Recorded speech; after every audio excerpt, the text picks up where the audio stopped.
दोस्तों, उत्तर प्रदेश के राजनीतिक माहौल में लगातार सरगर्मी बढ़ी हुई है। आप जिस प्रकार से देख रहे हैं, जो लड़ाई है केशव प्रसाद मौर्य और योगी आदित्यनाथ के बीच, वो लगातार चलती हुई चली आ रही थी। लेकिन कहीं ना कहीं अब ये लड़ाई थोड़ी थोड़ी शांत नजर आ रही है। जिस प्रकार से योगी आदित्यनाथ को हटा के केशव प्रसाद मौर्य को लाने की उत्तर प्रदेश में बात हो रही थी, इसी बीच तमाम सारे राजनीतिक दल भी अपनी राजनीतिक रोटियां सेक रहे थे। इसी में हम बात कर रहे हैं उत्तर प्रदेश के पूर्व मुख्यमंत्री और जो भी लोकसभा में बैठे हुए हैं, हम बात कर रहे हैं अखिलेश यादव की। वो भी इस लड़ाई में कूद चुके हैं। और कहां से कूदे हम आपको बताएंगे कि अखिलेश यादव ने एक ट्वीट किया था कि मानसून ऑफर 100 लाओ सरकार बनाओ, यानी 100 विधायक लेकर आओ और सरकार बनाओ। फिर ये ट्वीट किसके लिए है? ये ट्वीट था केशव प्रसाद मौर्य के लिए। अखिलेश यादव का कहना था कि कहीं ना कहीं केशव प्रसाद मौर्य कुर्सी की चाह में है और ऐसे में भारतीय जनता पार्टी उनको कुर्सी नहीं दे रही है, तो उनके लिए एक ऑफर है कि 100 विधायक तोड़ लाओ, हम मिलकर सरकार बना लेते हैं। मतलब अखिलेश यादव का जो इतना गंदा इरादा है दोस्तों, वो बड़ा ही दुखद है राजनीति के लिए। क्यों? क्योंकि चलती चलाती सरकार है, पूर्ण बहुमत है भारतीय जनता पार्टी के पास। ऐसे में विधायक तोड़ने की बात कर रहे हैं, खुले मंच पे आके एक्स प्लेटफॉर्म पे लिख रहे हैं कि विधायक तोड़ लाइए, हम सरकार बना लेते हैं। अब आप सोचिए दोस्तों, अखिलेश यादव कितनी गिरी हुई राजनीति करते हैं। ऐसे में तमाम सारे जो यूजर्स हैं उनको ट्रोल भी किया अखिलेश को और तमाम सारी चुटकियां भी ली हैं। ऐसे में एक यूजर है यति शर्मा, वो लिखती है एक्स प्लेटफॉर्म पे कि 100 लाने के चक्कर में सपा के 18 सांसद बीजेपी के संपर्क में हैं, कहीं चले न जाएं चाचा के साथ। 5 साल तक डेली मोदी सरकार गिराने के ट्वीट करते रहो, थोड़ा दर्द से तो आराम मिलेगा। मतलब किस प्रकार से इस लड़की ने दावा किया है, इस यति शर्मा ने दावा किया है कि 18 सांसद जो हैं अखिलेश यादव की पार्टी के जो हैं भारतीय जनता पार्टी के संपर्क में हैं। अब हम बता दें आपको, लोकसभा चुनाव में इस बार भारतीय जनता पार्टी ने थोड़ा अच्छा प्रदर्शन नहीं हुआ, इसका महज 33 सीटों पर सिमट के रह गई।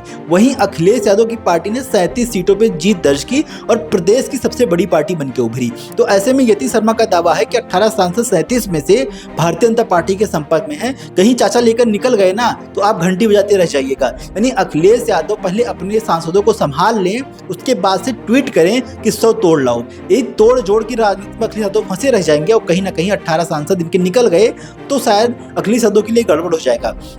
लेकिन आपको बता दें, अगर 18 सांसद भारतीय जनता पार्टी में चले जाते हैं तो क्या हो सकता है।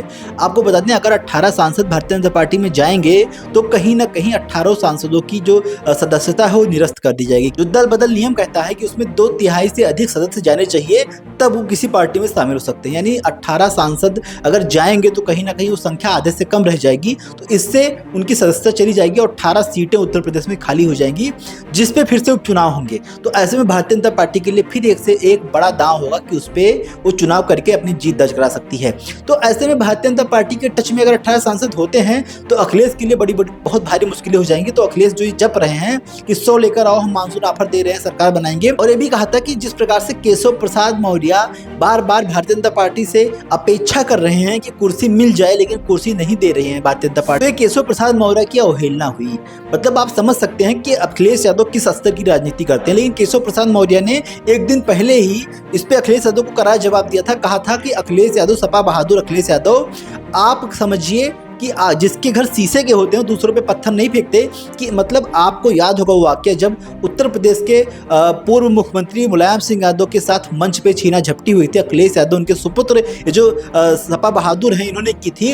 किस प्रकार से अध्यक्ष पद के लिए पूरा झगड़ा हुआ था और अखिलेश यादव उनको जीते जी अध्यक्ष पद से हटा दिए थे। उस पार्टी के अध्यक्ष पद से मुलायम सिंह यादव को हटा दिया गया था, जिस पार्टी को मुलायम सिंह ने अपने खून और पसीने से सींचा था। दोस्तों, आपको बता दें, अखिलेश यादव राजनीतिक सत्ता के इतने भूखे हैं कि वो चलती चलाती सरकार में 100 विधायक लाने की बात करते हैं, वहीं अपने पिताजी को, स्वर्गीय श्री मुलायम सिंह यादव को हटा के अध्यक्ष पद पे जबरन बैठ गए थे। मतलब आप समझ सकते हैं कि राजनीतिक कुर्सी के लिए, राजनीतिक सत्ता के लिए कौन भूखा है। तो अखिलेश यादव का जो ट्वीट है, बचकानों वाली हरकतें हैं, और अखिलेश को अभी गंभीरता की राजनीति करनी होगी। इस ऐसी बचकाने वाली हरकतें छोड़ के उनको जो राज्य के विकास की राजनीति है, जो देश के विकास की राजनीति है, उसमें सहयोग करना चाहिए। किसी चलती चलाती सरकार को तोड़ने मरोड़ने की बात नहीं करनी चाहिए।